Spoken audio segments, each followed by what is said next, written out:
Arrest ఏయ్ నన్ను sorry Ranga, నీ జామీన్ గడువు అయిపోయింది. నేను వెంటనే అరెస్ట్ చేయమని కోర్టు ఆర్డర్.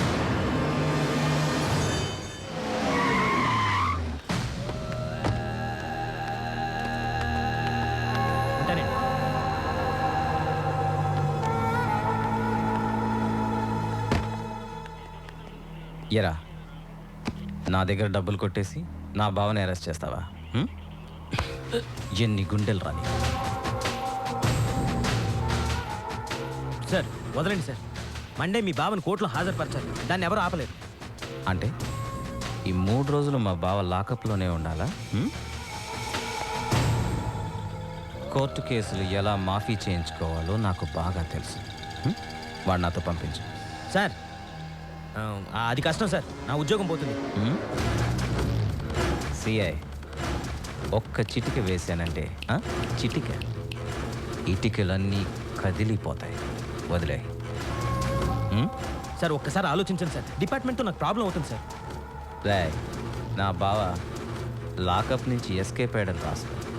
అవసరమైతే నీ తల లాకప్ కేసు కొట్టుకుని పారిపోయాడని చెప్పు. సార్ మీ మ్యాటర్ పై ఆఫీసర్కి చెప్పి హెల్ప్ అడిగితే మంచిదేమో. రేయ్, నీకు అసలు బుద్ధి ఉందా? ఆ శ్రీశైలంతో లింక్స్ పెట్టుకోవద్దంటే విన్నావా? నీకు వాడికి మధ్య కాంటాక్ట్స్ ఉన్నాయని పై ఆఫీసర్స్ అందరు నమ్ముతున్నారు. నువ్వే వాడి దగ్గర డబ్బులు తీసేసుకుని వాడిని వదిలేసి ఎస్కేప్ డ్రామా ఆడుతున్నావు అనుకుంటున్నాను. మండే కోర్ట్ హియరింగ్ టైంకి వాడిని తీసుకొచ్చి హాజరుపరచు, లేదా ఆ బోన్లో నువ్వు నిలబడాల్సి వస్తుంది. అంత చదివి ఒక మంచి పొజిషన్లో ఉండి అలాంటి వాళ్ళతో చేతులు ఎలా కలిపేవానయా? నాన్నకు తెలిసి ఎంత బాధపడతారో.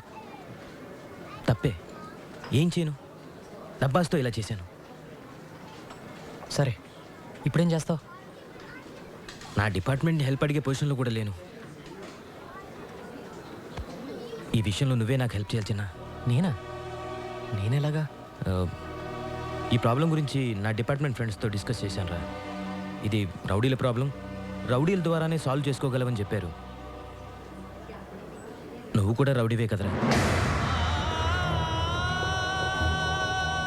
నువ్వే నాకు హెల్ప్ చేయాలి. డబ్బు కావాలని తీసుకో, ఎంత కావాలంటే అంత ఇస్తాను. నా కోసం వాడిని ఎలాగైనా పట్టుకొని సోమవారం ఉదయం కోర్టులో హాజరుపరిచేలా చూడరా. నా కోసం చేస్తావుగా? చేస్తావు, నాకు తెలుసు. నీ మీద నాకు ఎంత ప్రేమ ఉందో నీకు తెలుసుగా.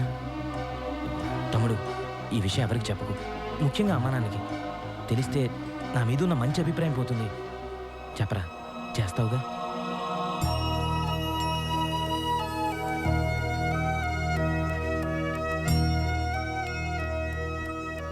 చేస్తాను. థ్యాంక్స్.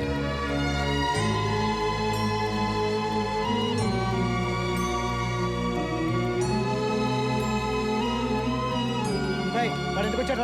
అంటే అది పాప బర్త్డే పార్టీ అని తెలుసుకుని వచ్చాడు. వచ్చి అమ్మని, నాన్నని, చెల్లిని చూడాలన్నాడు. ఇవన్నీ నాన్నకు నచ్చమని వార్నింగ్ ఇచ్చి పంపాను. చిన్న పాప వీక్నెస్ నీకు తెలుసు కాబట్టి గిఫ్ట్లు తీసుకొచ్చాం. మీ అన్నయ్య నీ వీక్నెస్ బాగా తెలుసుకున్నాడు రా.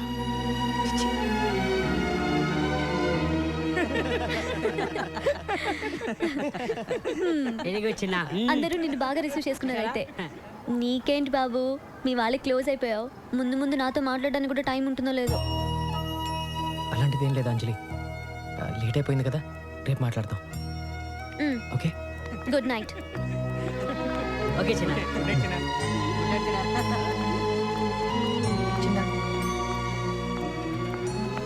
అనవసరంగా మీ అన్నయ్య చెప్పిన గొడవలోకి వెళ్ళి అంజలికి నీ మీద ఉన్న నమ్మకాన్ని పోగొట్టుకోవద్దు. నేను చెప్పాల్సింది చెప్పా, తర్వాత నీ ఇష్టం.